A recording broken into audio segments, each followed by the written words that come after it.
Sneakers and Cleats, the podcast. Welcome back to the Sneakers and Cleats podcast. It is Monday, March 25th. This is episode 87. Don Harris, Matt Roy on tap. Don, how was your weekend? It was great. Busy day yesterday. Yeah, it was a good weekend for March Madness and everything. Yeah, it was fun. Watch a lot of sports this weekend? Sunday, working. And I watched a couple of games on Saturday, I guess. I can't remember what I did Saturday. Oh, it was my mom's birthday. We went to dinner. Oh, that's good. My mom's 86 years old. Dang, we should have put her on last episode, 86. Hi, Mom. Happy birthday. Yeah, I had a nice evening out with my mom and my dad and family. Happy birthday, Mom. Yeah. Nice. We went to a restaurant out there across from the Dominion called Aldo's. Aldo's. It was very nice, very elegant. First time I had been there, and they do a really nice job there at Aldo's. My mom's birthday is this Sunday. It's Easter Sunday. So she hates it when her birthday's on Easter. Everybody, I don't really know anybody who likes to have their birthday on a holiday because it's not even the priority of that day. Everybody's thinking of the other one. Yeah, I can't imagine having my birthday on like a Christmas. I feel like that would suck. My wife's birthday is on Thanksgiving. Every 3-4 years or something like that? Yeah, I have an uncle who's like that too. So she doesn't get cake, she gets, pumpkin pie or whatever. She's not happy about that. No, he hates it as well. It's like, it's happy Thanksgiving. It's like, oh yeah, happy birthday. But you know what she's done? She's learned to do over the years is turn her birthday when that happens into like a week. Like on Monday, she'll say, but it's my birthday. And I was like, your birthday's not till Thursday, but it's on Thanksgiving. So you need to be nice to me today. Week. And then Tuesday, but it's my birthday. No, it's not. Your birthday was yesterday, remember? And Thursday.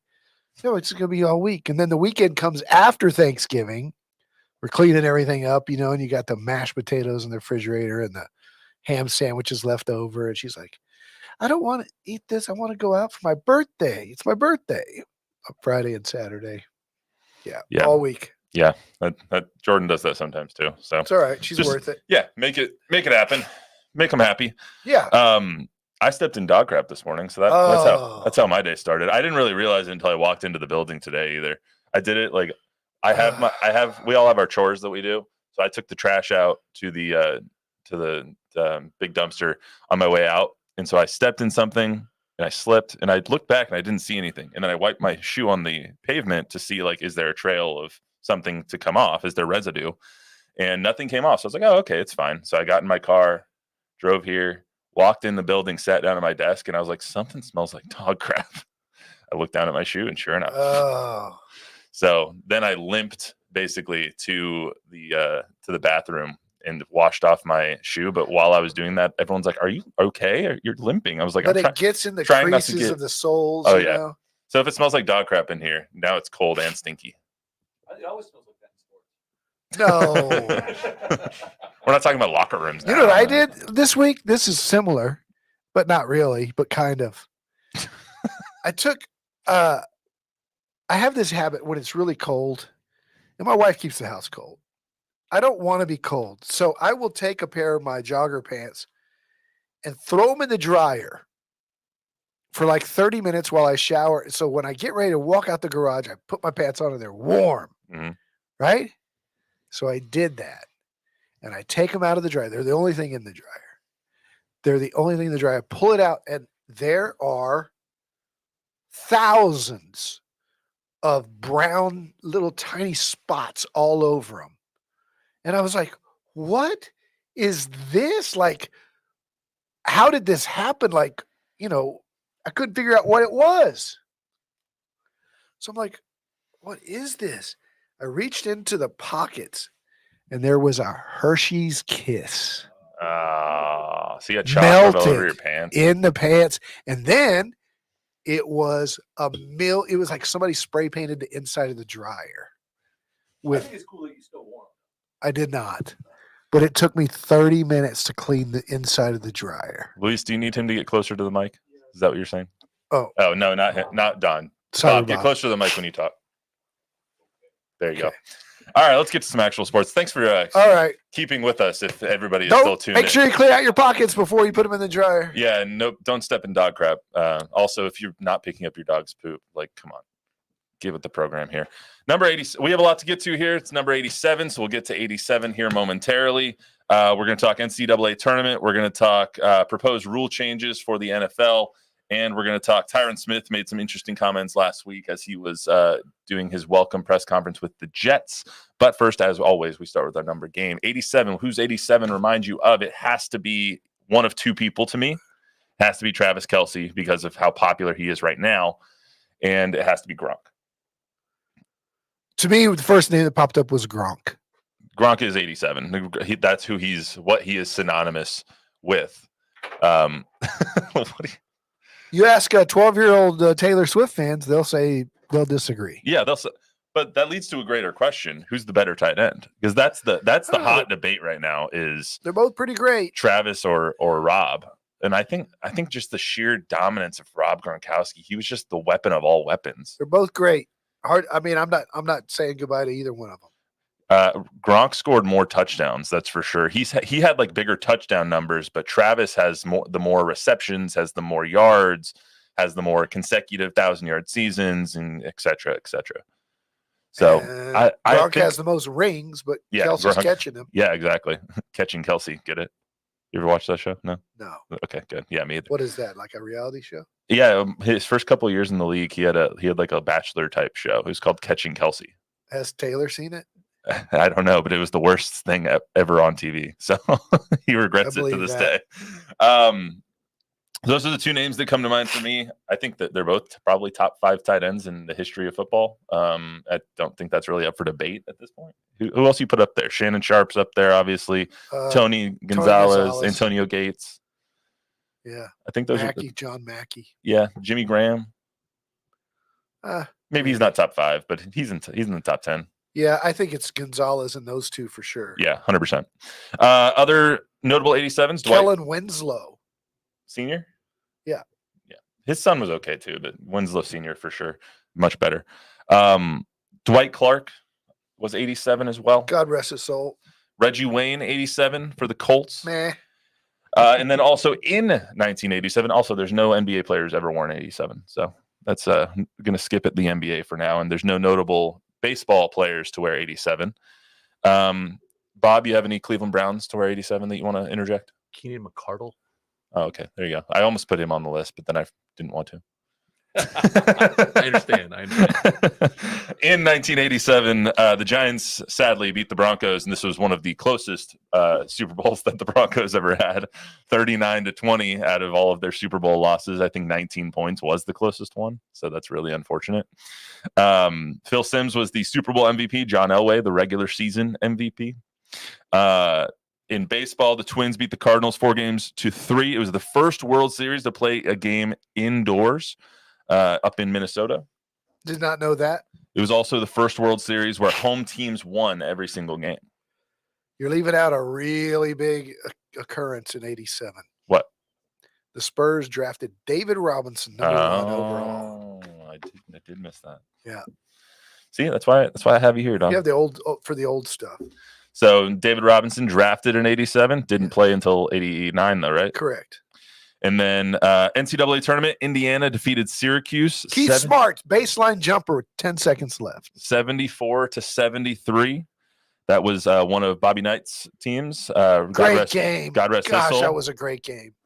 And then you remember that game that distinctly? Very well. Do you? Yeah. That was over Derek Coleman and Ronnie Cycli's Syracuse squad. Sherman Douglas at the point. Yeah, they were good. Syracuse was really good all year. Couple of good teams there.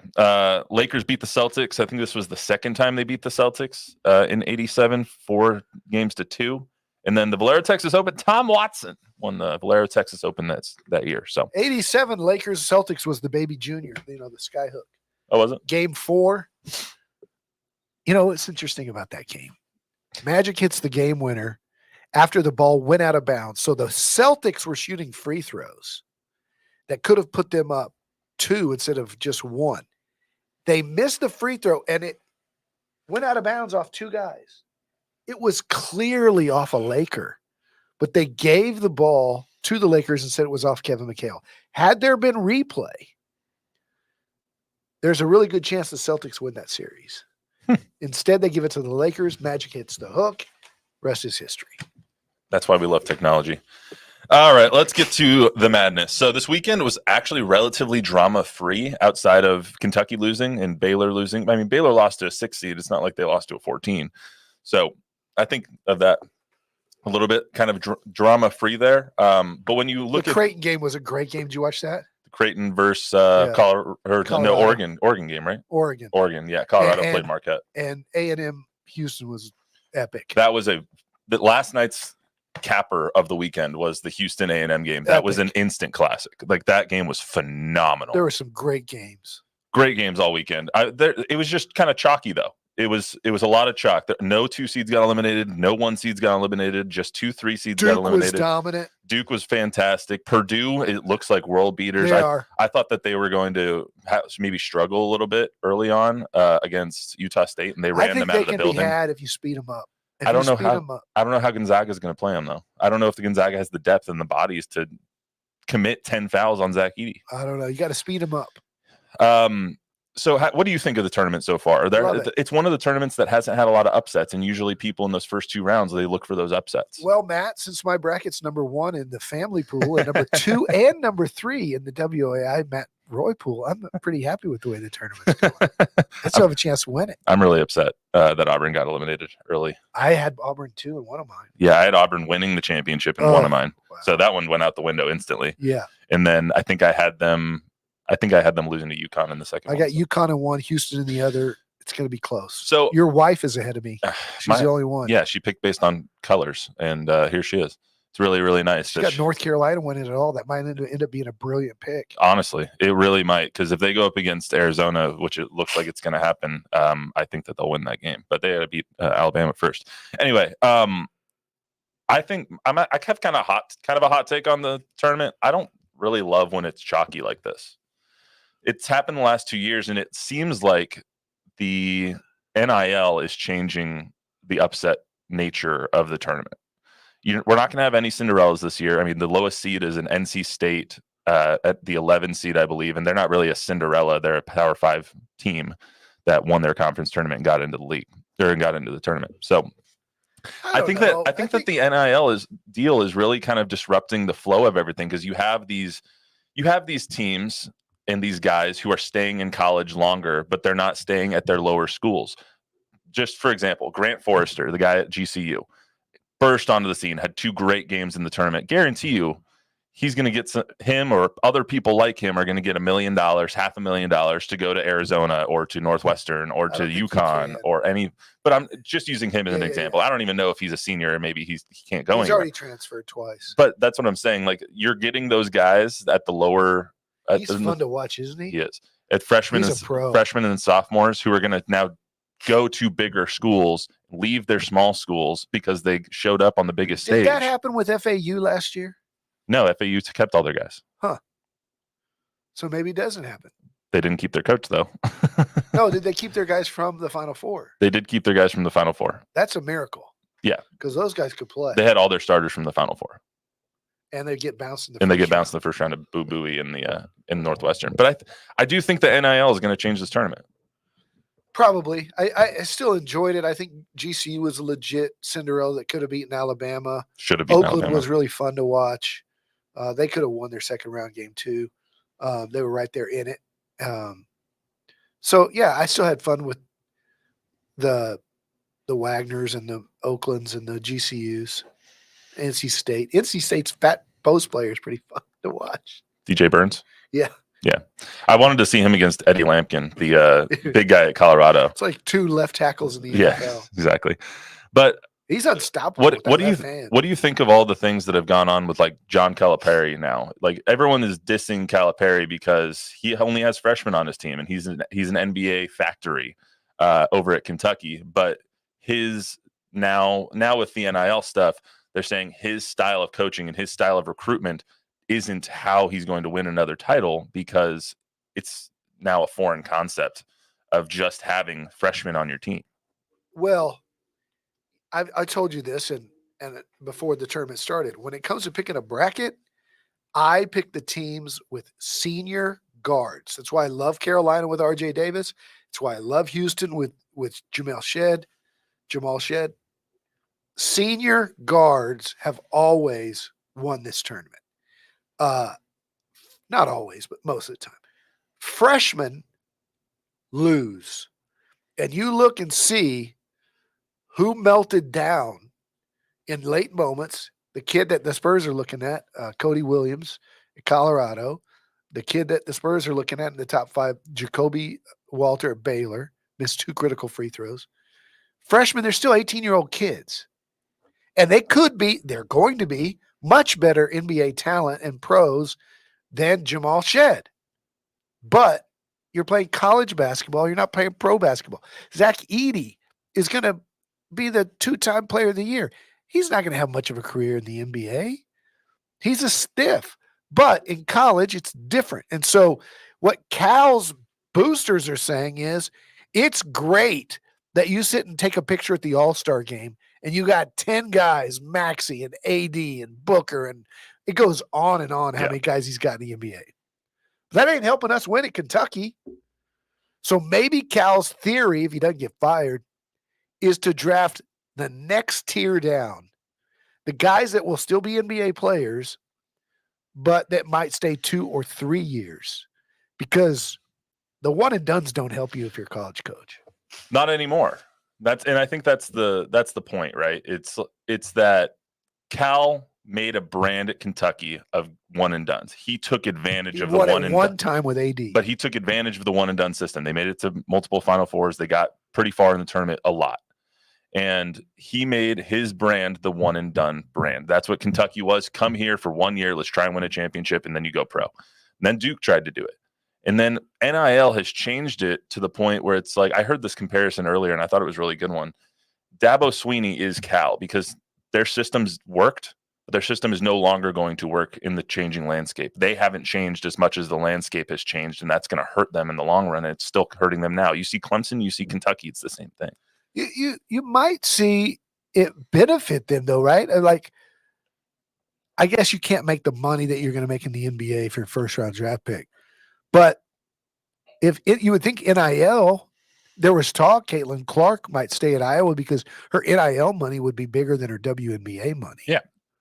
So, but I just don't think it translates in the NBA because guys want to go to the NBA. Well, that's fair. But guys now, you know how there was that movement where they were going to the G League or they were going to Europe to make money. G League Ignite. They're no longer doing that, really. They disbanded it. Yeah, they're no longer doing that because they can make the money in college. Yeah. And so like Caleb Love, for example, Caleb Love over at Arizona, he's making $1 million at Arizona. He wouldn't have come back to college if he wasn't going to make $1 million. But he's making $1 million and he can compete for national championships. So that's what he's going to do. The players on Kentucky and the freshmen around college basketball don't do that now, or are going to continue to do that unless you're at Kentucky, which I don't really. It depends how high you are on the draft board. People are staying in college longer, and it's going to hurt those schools. It's going to hurt the Cinderella schools, like the Jack Golkis and the Oakland or whatever. Like those players, if they're freshmen and sophomores on those teams, on Oakland or on Grambling or on whoever else, insert small school name here, they're going to transfer to bigger schools to get NIL money, and that's going to hurt the Cinderella aspect of the tournament. Yeah. So that's just how I feel about that. That being said, I'm very entertained by the tournament. I'm having fun watching it. I love the tournament. It's one of my favorite. It's top 3 sporting event of the year, especially this past 4 days. Let's get to the NFL. The NFL rule changes came out today. They're banning the hip drop tackle. That's one of them, and I'll get to the other one in a second. I think the hip drop tackle is the one that's going to cause the most stir, really, because you're taking another tool out of the toolbox for defenders when they're already at a severe disadvantage in football.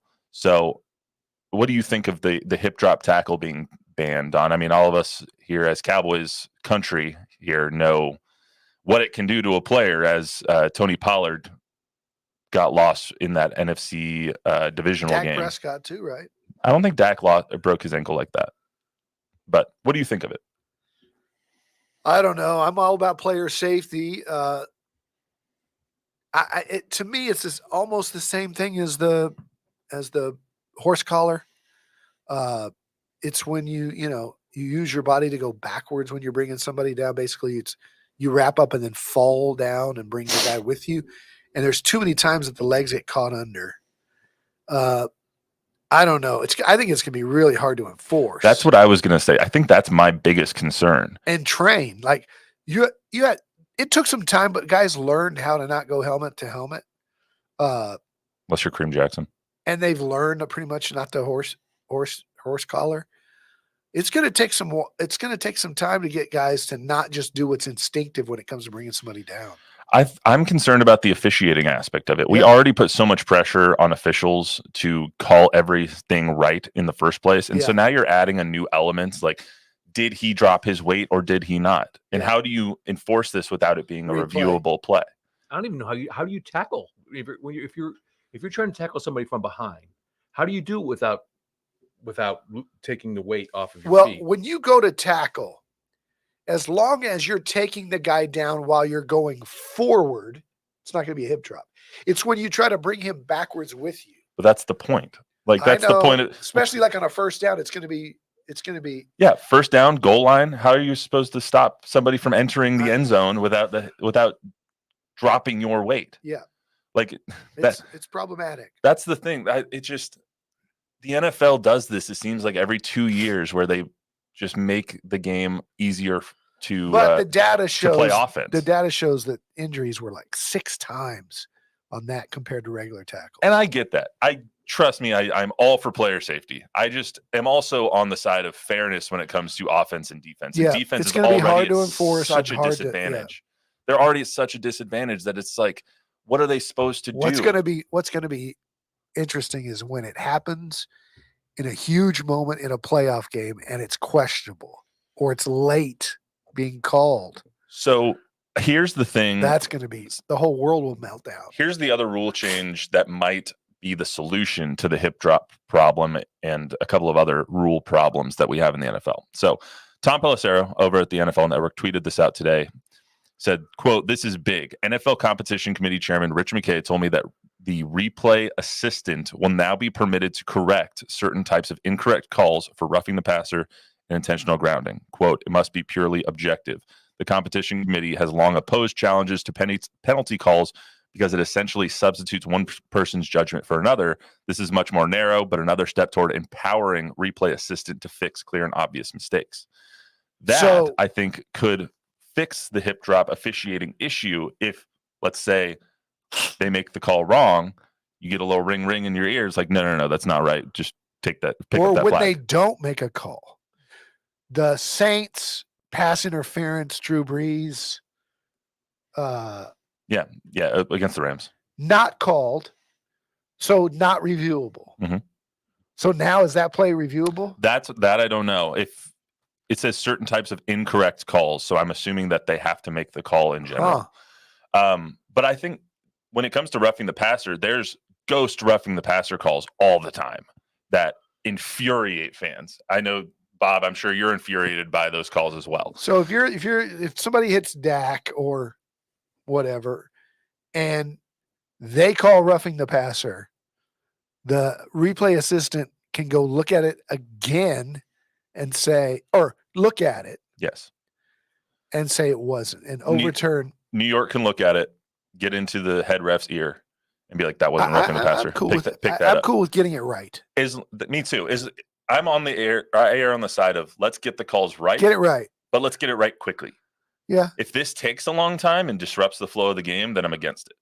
But if you can clearly and obviously see that wasn't a pass interference call, or that wasn't a intentional grounding, he was in the pocket, he was outside the pocket. Those are things that you can see easily. Yeah. And so if that's going to take you 15 seconds, okay, cool. But if it's going to take you 3 minutes, don't do it.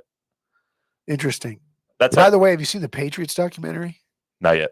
All the Patriots admit that the tuck against Oakland was a fumble. All these years later. I mean, Charles Woodson will go to his dying day thinking it was a fumble. And what? Holy cow! Was Deflategate blown out of proportion? Yeah. Right? Isn't that on HBO? It's so Is good. that where it is? It's so good. I gotta watch a couple of things on HBO, but Apple TV. is it Apple TV? Yeah.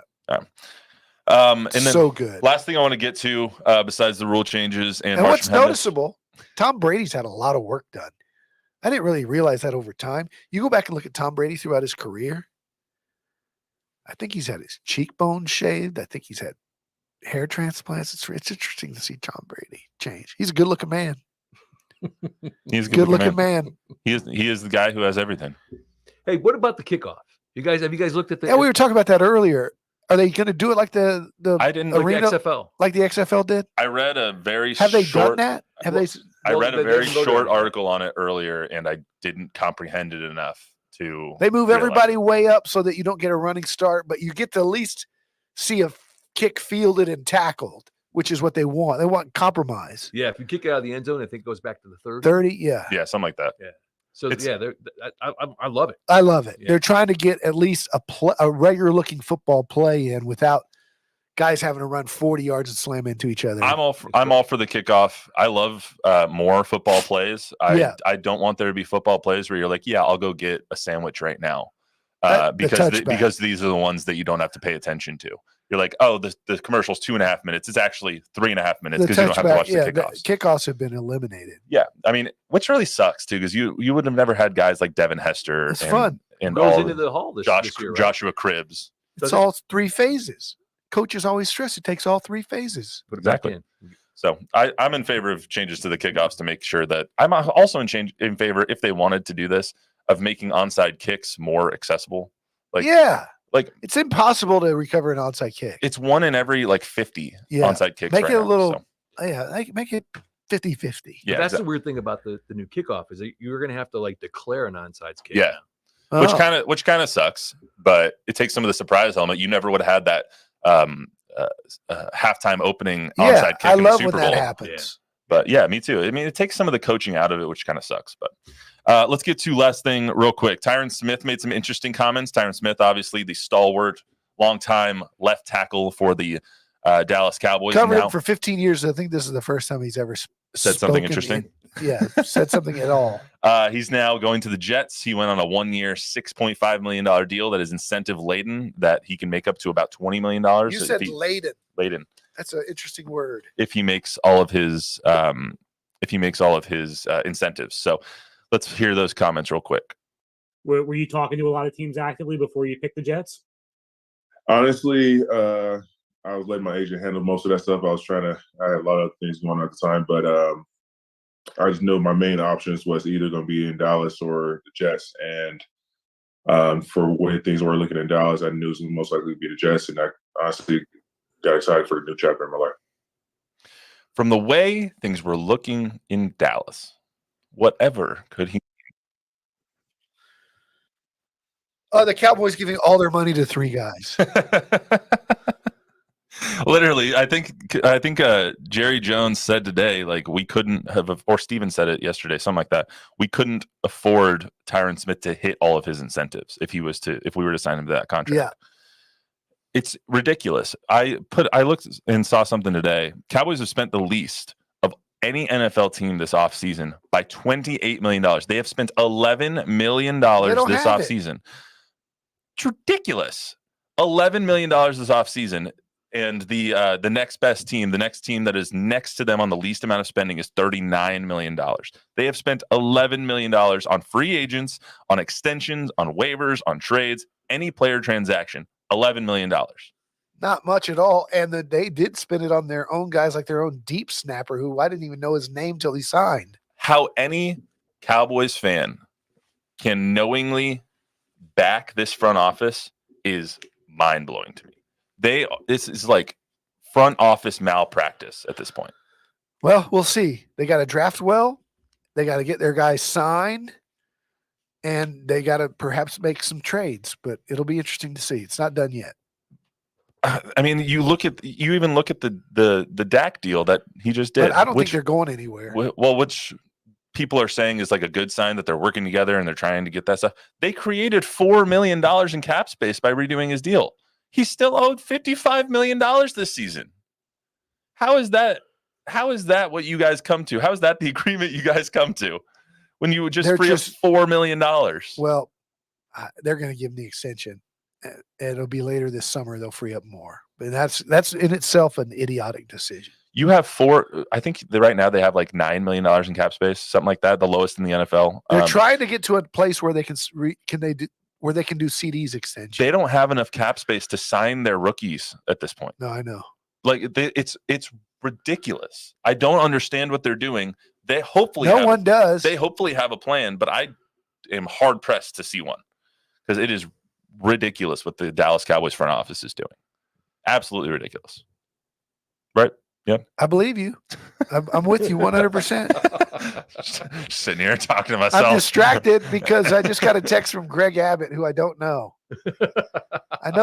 I know you're busy, so I'll keep this short. Can I count on you to watch this video message now? You should send that to the fishing department. We don't talk politics on this show. Not at all. That is something we stay away from. By the way, everybody who hasn't seen the news, Wemby is out tonight. He will not play with the Spurs. He's at 63 games, needs to play in 2 more to become eligible for the Rookie of the Year, which he is going to win. If he is not on one of the 3 all-defense teams, it's going to be an absolute crime.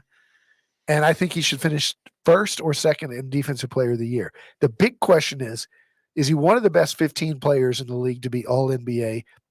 Because they do that now regardless of position. Yeah, that's a change this year that I didn't know about. It's close. I think he is. I think he's a top 15 player in the NBA right now. Well, I mean, we all see that he's going to be, but was he this year? When you talk about the years that Luka, Sabonis, the kid in Indiana, Halliburton, the 2 guys in Minnesota, I mean, you can get to 15 pretty quick. But Cat's not going to be eligible. True. And neither is Joel. Embiid. Yeah. So that creates 2 spots right there. You could get to 15 pretty quick, though. Yeah, you could get to 15 pretty quick. I mean, how many guys are going to meet the 65-game threshold? Like Bradley Beal won't get there. I think KD's been healthy for pretty much the entire year, so he'll get on one. LeBron, you'll see how many games he ends up playing in. So you got Kawhi. There's some really good players. I said this on Thursday with Zach. I think it's a crime that Wemby isn't going to be the Defensive Player of the Year. Total crime.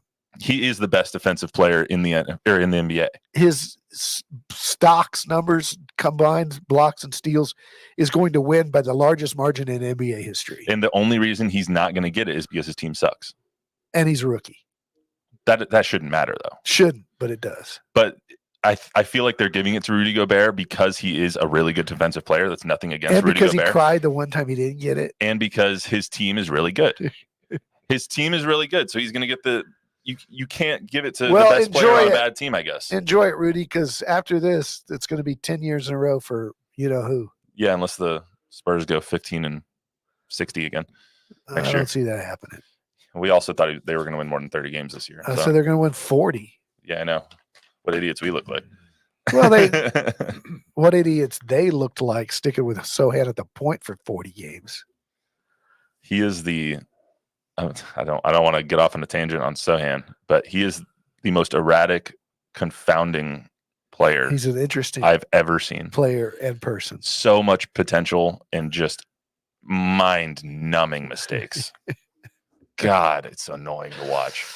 All right, that's all we got for you. A lot of room for growth. A lot of room for growth. Maybe you should watch a basketball game every once in a while, see how people actually play.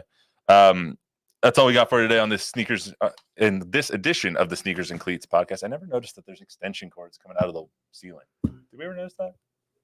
What?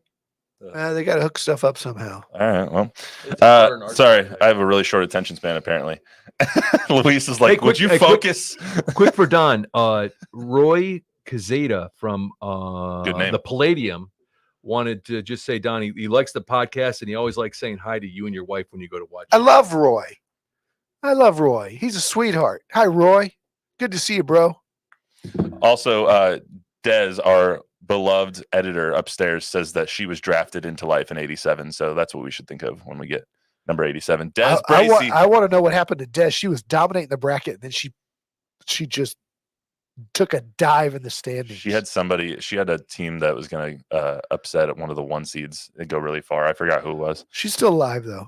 Yeah. Still alive. I'm not. It's all right. I'm over it.